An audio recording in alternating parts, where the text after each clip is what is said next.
ஏண்டி all India radio அடியே ஒன்ன தாண்டி நியூஸ் வாசிக்காம வந்தா என்ன அர்த்தம்? இன்னைக்கு ஒண்ணும் விசேஷம் இல்லையா? ஓ பெரிய குடும்பத்திலயா? ராஜலட்சுமி அம்மா பெரியவ தங்கச்சி வெளியே கட்டி கொடுக்கறதுக்கும் அவங்க பொண்ண ரத்னத்தை கட்டி கொடுக்கறதுக்கும் நான் இல்ல, ராஜலட்சுமி தான். என்ன என் பேர் அடிபட்டுச்சு? இல்ல இல்ல, உங்களை பத்தி இல்ல. யார் பொண்ண யாரு கொடுக்கறதா ஏற்பாடு நடந்துட்டு இருக்கு? அது எதுவும் எனக்கு தெரியாது. ஓஹோ, ராஜலட்சுமி அம்மாவுக்கும் உனக்கு என்ன ரகசிய உறவு? அதெல்லாம் ஒண்ணும் இல்லையே. அப்புறம் ஏன் ராஜலட்சுமி அம்மா ஊருக்கு வந்த அன்னைக்கு உனக்கு ஒரு செயின் கொடுத்தாங்க? அது வந்து சைக்கிள் எடுத்துட்டாங்கல்ல, அதுதான் கொடுத்தாங்க. சைக்கிள் உடைஞ்சா சைக்கிள் செயின் கொடுப்பாங்க, தங்க செயினை கொடுப்பாங்க, அதுவும் 10 பவுண்ட்ல. அது வந்து உனக்கு எந்த பிரச்சனையும் வராது. என்னன்னு தைரியமா சொல்லு. எனக்கு தான் ஒண்ணும் தெரியாதுன்னு சொல்றேன். வெட்டி புளி போட்டுருவேன். உண்மையை சொல்லு, சொல்லு.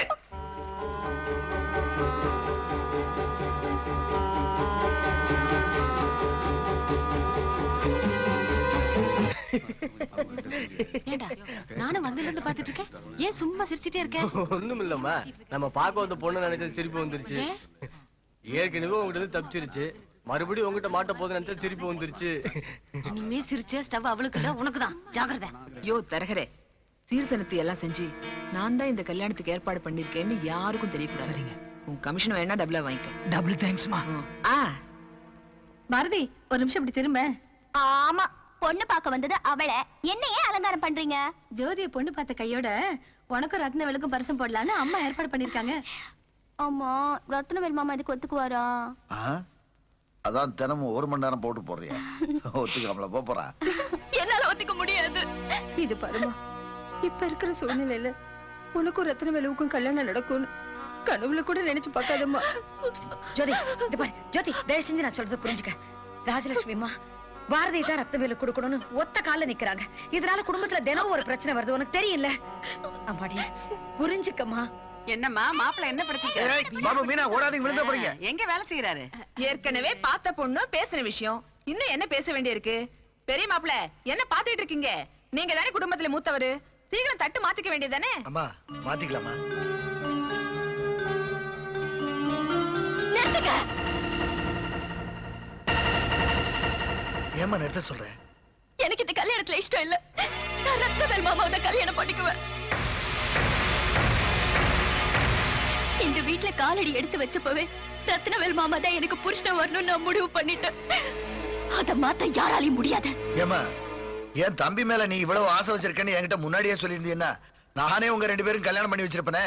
நீங்க முடிவு பண்ணிட்டா போதுமா? ரத்னவேலுக்கு சம்மதிக்க வேண்டாமா? அவரு என் தங்கச்சி தான் விரும்புறாரு. வாங்க மாப்பிள்ள, பாருங்க ஆளாளுக்கு என்னென்னமோ பேசிட்டு இருக்காங்க. என்ன பேசிட்டு இருக்காங்க? எல்லாம் உங்க கல்யாணத்தை பத்தி தான். உங்களுக்கும் என் பொண்ணு பாரதிக்கும் பரிசம் போடலாம்னு முடிவு பண்ணிருக்கோம். யாரு முடிவு பண்ணது? பெரியவங்க நாங்க எல்லாம் செஞ்சுதான் முடிவு பண்ணிருக்கோம். ஆனா இந்த ஜோதி என்னடான்னா உங்களை தான் கட்டிக்குவேன்னு சொல்றா. மூஞ்சில அடிச்ச மாதிரி பாரதி தான் கட்டிக்குவேன்னு சொல்லுங்க மாப்பிள்ள.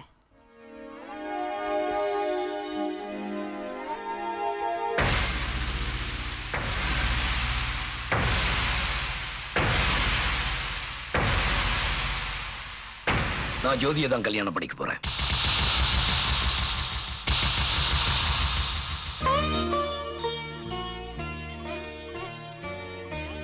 அம்மா மறுபடியும் தப்பிச்சிட்டா. ஐயா, உங்க பையனுக்கு வேற இடத்துல பொண்ணு பாருங்க. ஏதோ தப்பு நடந்து போச்சு, மன்னிச்சிருங்க. போடா. மன்னிப்பு கேட்க வேண்டியது அவங்க கிட்ட இல்ல, என் பொண்ணு கிட்ட. ராஜலட்சுமி, என் பையன் எதுக்காக உன் பொண்ணு கிட்ட மன்னிப்பு கேட்கணும்? தனக்கு தான் தாலி கட்டுவான்னு நம்பிக்கிட்டு இருந்த என் பொண்ணோட வேதனை தாலி அறுத்துக்கிட்டு நிக்கிற உனக்கு எங்க புரிய போகுது? ராஜலட்சுமி அம்மா, வார்த்தை அளந்து பேசுங்க.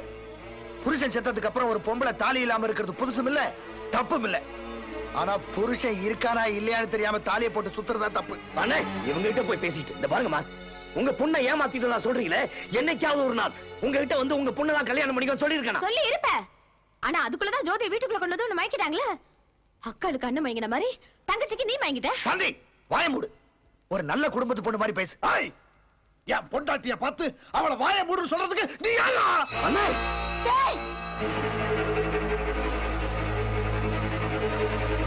அவன் குடும்பத்து பொம்பளை இல்லனா வேற எப்படிடா? அவன் அண்ணன்டா, பெரிய அண்ணன். என்ன முதல்ல பெத்திருக்கனா நான் கூட அந்த குடும்பத்துக்கு பெரிய அண்ணன். அண்ணனா அண்ணன், அண்ணன் அண்ணன் பார்த்ததுனாலதான் தம்பி கூட பார்க்காம தலைக்கு மேல ஏறி மிதிக்கிறான். யாரடா தலைக்கு மேல ஏறி மிதிக்கிறா? நீ குடிச்சிட்டு ஊதாரித்தனமா ஊர் சுத்தின போவெல்லாம் இந்த பெரிய குடும்பத்தோட மானத்தை காப்பாத்தின பெரிய மனுஷன்டா அவன். யாரு பெரிய மனுஷன்? கை நிறைய பணமும் கழுத்து நிறைய நகையோட வந்த ஏன் பொண்டாட்டி மாதிரியே வெறும் மஞ்ச கழுத்தோட வந்த இவன் பொண்டாட்டியும் இன்னைக்கு மினிக்கிட்டு இருக்காங்களே, எப்படி இவெல்லாம் பெரிய மனுஷனா? இன்னும் எவ்வளவோ இருக்கு, அதெல்லாம் வெளியே சொன்னா இந்த ஊரே காரி துப்பு. இனிமே ஏதாவது பேசுறேன் உனக்கு தான் கைய உங்க தெரியுமா? பேச்ச கட்டிட்டு அம்மாவை கை நீட்ட குடிகாரன் நாயே.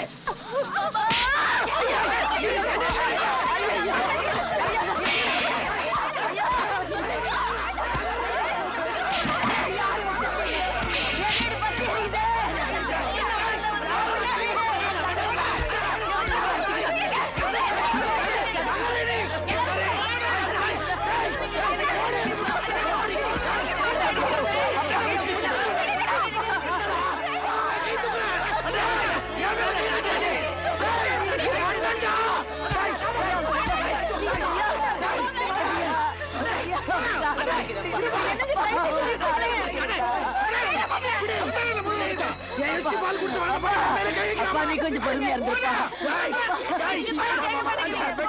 நீ கொஞ்சம் பொறுமையா இருந்து ராஜா, பொறுமையா இருந்திருப்பா, பொறுமையா இருந்திருப்பா.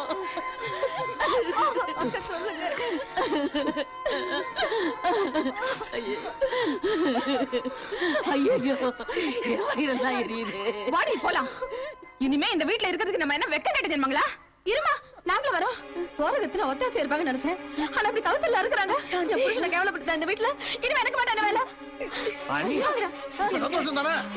நல்லா சந்தோஷமா இருங்க. நம்ம அப்பா ராஜாவோட சொத்து சுகம் பூராத்தையும் நீங்களே அனுபவிங்க. நீங்களே அனுபவிங்களா? மாணிக்கம், மாணிக்கம், மாணிக்கம். அப்பா வேண்டாப்பா, அப்பா மாணிக்கம். சொல்றத கேளுடா. மாணிக்கம். அண்ணே, ஆம்பளை இல்லாத வீடு அனுசரிச்சு போயிடும் சொல்லுவாங்க. ஆனாலும் அப்பா செத்ததுக்கு அப்புறம் ஒத்தையா நின்னு நம்ம 3 பேரையும் காப்பாத்தினாங்களே அம்மா, அவங்க மனசை நோயடிச்சு போயிடுவியா நீ? சொல்லல. நாம படிக்கணுங்கிறதுக்காக தன்னோட படிப்பை 10 வயசுல நிறுத்திக்கிட்டு குடும்ப பாரத்தை சுமந்துட்டு நிக்கிறாரே அண்ணே, அவரை விட்டுட்டு போயிடுவேன் நீ? எந்த குடும்பத்துல தப்பு நடந்தாலும் பெரிய குடும்பத்தை பார்த்து நடந்துக்கணும்னு சொல்லுவாங்களே, அந்த குடும்பத்து பேரை கெடுத்துட்டு போறியா நீ? என்னடா குடும்பம்? பெரிய குடும்பம். பனங்காயம் பகையாளியம் பதம் பார்த்து தான் வெட்டணும்னு சொல்லுவாங்க மாணிக்கவேலு. நீ பதம் பார்த்து தான் வெட்டி இருக்க. இன்னைக்கு தான் நீ ஆம்பளைங்கிறதே நிரூபிச்சிருக்க. சாதாரணமா 5ல அண்ணன் தம்பி 10ல பங்காளின்னு சொல்லுவாங்க. ஆனா பாத்தியா மாணிக்கவேலு, உன் அண்ணன் தம்பிங்க பங்காளி கூட இல்ல, பகையாளி ஆயிட்டாங்க. நீ யாரா வந்து பேச? வேணாண்டா. என்ன ராஜா துள்ற? அன்னைக்கு என்னமோ திரும்ப திரும்ப வந்து மோதினாலும் நாங்க அண்ணன் தம்பிங்க அசைக்க முடியாத பாருங்க அப்படி இப்படின்னு பேசுன. ஆனா இன்னைக்கு ஜோதியை தான் கட்டிப்பேன்னு சொல்லி அந்த பாறைக்கே பாம்பு வச்சு நொறுக்கினது யாரு? நானா? நீதான். ஏன் தங்கவேலு, நாங்க அண்ணன் தம்பிங்கள சூரியனை மாதிரி தண்ணி மாதிரி யாராலையும் பிரிக்க முடியாதுன்னு சொன்ன. கடைசியில சூரியனை மூடுபட்ட கண்ணாடியில கலர் கலரா பிரிச்சது யாரு? தண்ணிய தனித்தனி பாத்திரத்துல ஊத்தி பிரிச்சது யாரு? கூட பிறந்தவனே அடிச்சு குடும்பத்தை சின்ன பின்னமா பிரிச்சது யாரு? நான் இல்ல, நீதான். வீரபாண்டி, இன்னையில இருந்து நம்ம அண்ணன் தம்பிங்க 3 பேர் இல்லடா, நம்ம மாணிக்கத்தையும் சேர்த்து 4 பேர். இனி நம்ம சொத்து சுகம் எல்லாமே 4 பங்குடா. இது எங்க அப்ப உன் பெரியப்ப ராஜபாண்டி வாழ்ந்த அந்த வீட்டோட சாவி. நீ எங்களை அண்ணன் தம்பியா எடுத்துக்கிறதா தான் அந்த சாவியை கையில எடுத்துக்க. அந்த வீட்டையும் உன் பேருக்கு எழுதி வச்சிடறேன். அப்படி இல்ல உன் இஷ்டம்.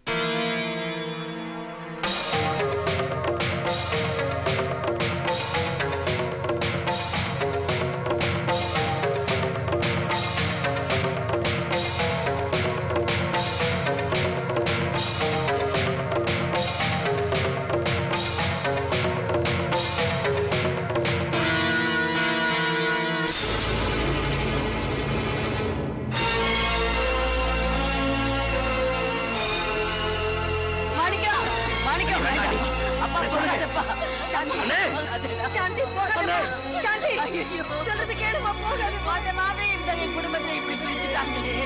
ஐயோ என் குடும்பத்தை பிரிச்சாங்களே. ஏய் பிச்சைக்காரனாயே, வெளிய நின்னு கேட்காம ஏன்டா உள்ள வர? பிச்சை கேட்க வரலையா? இந்த லெட்டரை கொஞ்சம் படிச்சு சொல்லுங்க. ஓ சாரி பெக்கர், கீழ் லெட்டர். அன்புள்ள மாமா அவர்களுக்கு பிரியமுள்ள மைத்தினி எழுதுவது, நீங்கள் எங்களை விட்டு சென்றதிலிருந்து வீட்டில் நிம்மதியே இல்லை. நீங்கள் இல்லாமல் உங்கள் சொத்துக்களை எங்களால் நிர்வாகம் பண்ண முடியவில்லை. இந்த வருடம் நெல் விற்றதில் மொத்த லாபம் 2 லட்சத்தையும் தாண்டும் என்று நினைக்கிறேன். ஐயா, தேங்காய் குத்தகையில் ரூபாய் 50,000 வந்துள்ளது. ஐயா உட்காருங்க. வாழைக்காய் பணம் 1 லட்சம் வந்துள்ளது. ஐயா கால் தூக்கி மேல போட்டுங்க. நீங்கள் வந்துதான் பணத்தை பேங்கில் போட வேண்டும். நடந்ததை மறந்து உடனே வர வேண்டும். இப்படிக்கு வி மாணிக்கம், தாராபுரம். ஐயா, நான் ஏதாவது உங்களை தவறா பேசியிருந்தா என்ன மன்னிச்சிருங்க ஐயா. என்ன சார் இது? நீங்க கையை கட்டிட்டு பிச்சைக்காரன் உட்கார வச்சு பேசுறீங்க. எந்திரா. நீ பிச்சைக்காரன், நான் பிச்சைக்காரன், இந்த ஊரே பிச்சைக்காரன். இவர் பெரிய கோடீஸ்வர பிசினஸ் மேக் நட்டு. ஓடி போய் கூல் ட்ரிங்க்ஸ் வாங்கிட்டு வா man. Hello, without ice. Note the point. சரி ஐயா, இவ்வளவு சொத்து சொகத்தை வச்சிட்டு எப்படி நீங்க பிச்சைக்காரன் ஆனீங்க?